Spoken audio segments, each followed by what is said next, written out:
Liger's on with us. Liger Douzable. We go in the trenches with Liger every week here on Big 12 Today on Big 12 Radio. Heard exclusively on TuneIn. Watching us on Big 12 Studios. Liger, my man, what's up? How you guys doing? Ari, James? What's going How you on? guys been, man? How are you? It's been too long. I can't complain. It's been too long, Liger. It's been too long. There's been so much that has happened since we had you on with us a couple of weeks ago. Let's go in the trenches, okay? Let's go in the trenches. We got Cincinnati. We got Utah on the semifinalist for the offensive line of the year. You've got Texas Tech and what they're doing defensively in the trenches with that defense. We've got Jacob Rodriguez, Heisman talk. So with all that said, what do you think is the biggest headline in the trenches in the Big 12? I would have to say, going back to last week's game, the big matchup, right? BYU and Texas Tech, because we talked about how that game literally was going to be won in the trenches. And I thought if LJ Martin could get things going on the run game with that offensive line for the Cougars, they would have a legit shot in Lubbock. But this is why we love talking about the trenches, right? Because everybody talks about how explosive that Texas Tech offense is.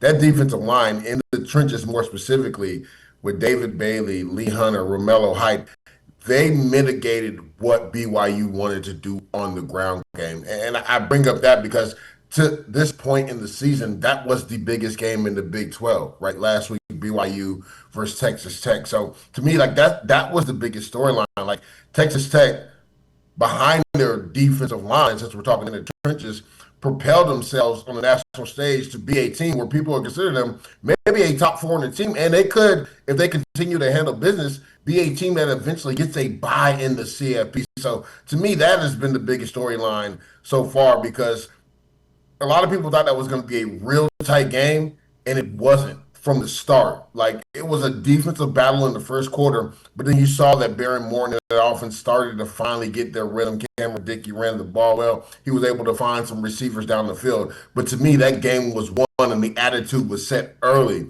from the defensive front from Texas Tech. Yeah, one of the games from an in-the-trenches standpoint this weekend that stands out to me, Liger, is the Baylor-Utah game. We know Utah is so good up front on the offensive and defensive sides. Baylor has really struggled up front on the defensive side. Give me your read kind of on this game from the trenches. Well, Ari, if we get the Baylor defense that played versus UCF, Yeah, this no could be an kidding. interesting game. Because we've talked about this before, and it's kind of been underrated or under the radar or underrated. UCF has had one of the better rushing attacks in all the Big 12. They were mitigated last week. And, James, we've called a Baylor game, and we've known in the news it's kind of been around Dave Aranda. Like, going into that game, I felt like UCF had to know they were going to either get a wounded animal that was going to fight tooth and nail, or they were going to get a wounded animal that was just going to lay over it. Well, Dave Aranda and the staff did a masterful job getting that team ready, right? Because there was so much thrown at their head, right? People were talking about maybe making some coaching changes. And the way that defensive front and that front seven was able to mitigate UCF's run game was very impressive. Because we go back to 2 weeks ago in the Cincinnati game, I thought Cincinnati would be fine versus Utah because of that defensive front. And Devin Dampier and the misdirections of how they use the speed sweep with their running backs, they literally took it to Cincinnati. So that is something that Dave Aranda and the staff is going to have to understand. Leverage, right? Contain when it comes to the quarterback run, and then also some of those speed sweeps, because they build everything off of that, right? The play action pass where they find the receivers down the field. Like, that's when Devin Dampier is most comfortable, right? When you're able to run the ball, go heavy play action pass, take some shots down the field. So you talked about it in the trenches, and then on the opposite side, right? Sire Robinson got back to form, right? Wasn't turning the football over, but a lot of that had to do with protection. You talked about it already. This Utah Utes defensive line will get after you. So Sawyer Robinson and that offensive line are going to have to do a really good job knowing where their protections is, and that's including the running back when you talk about the trenches, because protection is not just the offensive line. It's the quarterback knowing where to slide the offensive line. It's also the running back stepping up in there, knowing who to block as well. And then it's also Sawyer Robinson understanding, I got to get this ball out of my hand. I may not be able to get to my third progression with this, the way this defensive line for the Utah Utes comes after you in waves. Talking with Liger Douzable, former NFL defensive lineman, played from '08 to 2017, including stops with the Jets and the Bills and the 49ers, played college football at UCF, where he was third-team All-League. Back in '06, he had over 10 TFLs, 7 sacks, played in 112 NFL football games. Lige Douzable. Did you learn anything about BYU that's concerning from the BYU-Texas Tech game, or was it just that Texas Tech is so dominant? Texas Tech is a house. James, we've been saying it all year long. Like, I don't think enough people have given them respect. And I think when you go back to that loss versus Arizona State, they kind of lost some of their cachet, right? Their aura, as the young kids would say, once they lost that game to Arizona State. But I think they built that back up. They built up that rapport back up with a dominating win versus BYU. I've been saying it, and a couple other analysts have said it. I feel like they're a top 4 team in the nation. When everybody is on point, when Baron Morton is himself. Now, again, that's a question mark with him because he has been so banged up throughout his career. Like, is he going to be able to withstand the rigors of the next couple of weeks and even a CFP playoff run? Like, that's the biggest question for them because obviously they don't have Will Hammond anymore. So you can't rely on your backup quarterback anymore. So, like, we know the defense is going to show up, right, play in and play out. And, again, I still don't think they get enough respect, even though I just did my top 5 Heisman. I want to give a shout out to Jacob Rodriguez. I put him number 5 on my list because, as Coach McGuire said, it's the best player in the nation, not by position group, but by player. And what Jacob Rodriguez has done has been out of this world, leads the nation in forced fumbles. He's a guy that just gravitates and finds the football. And then the high football IQ he has allows him to be in positions to make plays. So to me, again, this defense is what really propels them. But it's gonna come down to Baron Morton, right? Can he stay healthy and provide that explosive ability that they have on the outside? Better O-line, Utah or Cincinnati? Ooh, that's a good one, man. Because Brendan Sorsby never gets touched. Right. Right. 2 sacks all year. That's what I'm saying. He never gets touched. And Cincinnati can run the pill really well, just like the Utah use.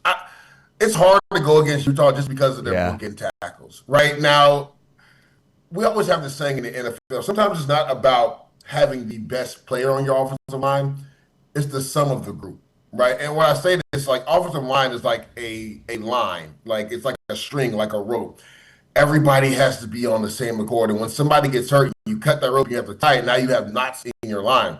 So with Cincinnati and the consistency of that same offensive line playing week in and week out, it's hard to go against them too. But I'm going to give the slight edge to Utah just because of the caliber that they have at the offensive tackle. But it's close because, like we said, Brandon Sorsby doesn't get touched. And they're one of the most efficient running teams in all of the Big 12. Lige, I want to circle back to your Heisman list. You've got Jacob Rodriguez, number 5. Is he the only – I'm assuming he's the only defensive player. Who do you have 1 through 4? So, put me on the spot here. I got to go back to – actually, I don't have to go back because I have a great memory, James. I know you do. Number 4, I have Marcel Reed. I don't think Texas A&M has got enough respect for what he's done. I mean, wins at Notre Dame. They're in the SEC, which is obviously the toughest. Well, people may say the Big Ten is maybe a little bit tougher this year. It depends who you ask, right? It's debatable.